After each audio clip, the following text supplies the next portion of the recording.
Gros plan ce soir sur les SCOP, ces sociétés coopératives de production dirigées par les salariés eux-mêmes. Parmi celles que compte notre région, Click & Puce dans le pays de Redon, sauvée par ses employés il y a 1 an et demi.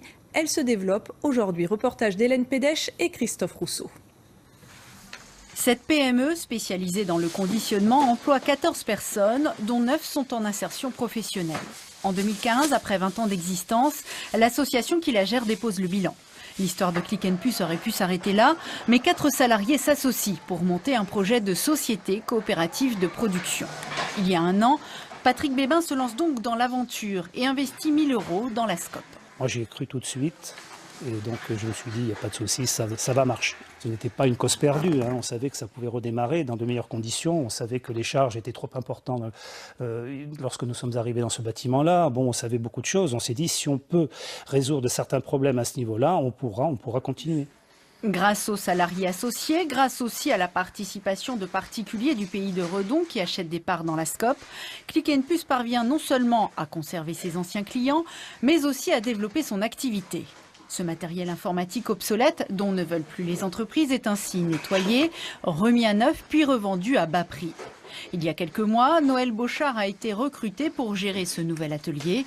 Il ignorait jusqu'alors ce qu'était une SCOP. Ça n'a rien à voir avec les entreprises, je dirais, classiques qui ont besoin d'avoir les accords au-dessus. Là, on se réunit toutes les semaines, on parle de ce qui va pas, comment on peut améliorer les choses, qu'est-ce qu'on peut faire pour augmenter l'activité, etc.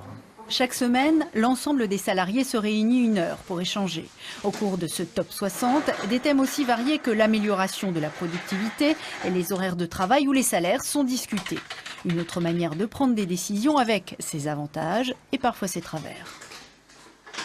En général, une décision, si on la prend collectivement, elle peut demander plus de temps à être élaborée que si c'est une seule personne qui décide.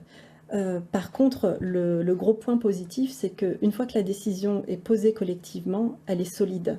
Ainsi, les salariés ont décidé dernièrement d'élargir encore leur champ de compétences en montant et commercialisant ces batteries nomades qui peuvent être rechargées via des panneaux solaires. Et pour aller plus loin au sujet des SCOP, Hélène Pédèche nous rejoint sur ce plateau.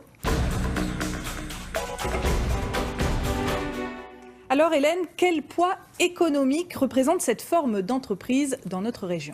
Ce modèle de SCOP ou de SCIC, Société coopérative d'intérêt collectif, séduit beaucoup en Bretagne. On compte aujourd'hui 240 sociétés organisées sur ce principe coopératif et cela concerne près de 3000 emplois dans notre région. Le tiers de ces entreprises travaillent pour le secteur du BTP. Un peu moins sont des services intellectuels et culturels du type centre de formation professionnelle, bureau d'interprétariat ou encore art du spectacle.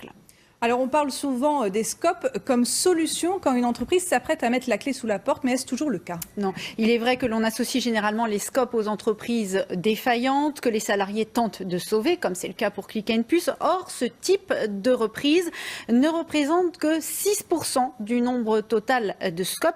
Les créations ex nihilo pèsent, elles, plus des 2/3 et les transmissions d'entreprise, le quart. Ça, c'est lorsqu'un patron cède son entreprise à ses salariés, par exemple au moment de partir à la retraite. Alors, pari gagnant pour les SCOP ? Oui, les SCOP s'en sortent même plutôt mieux que les autres entreprises.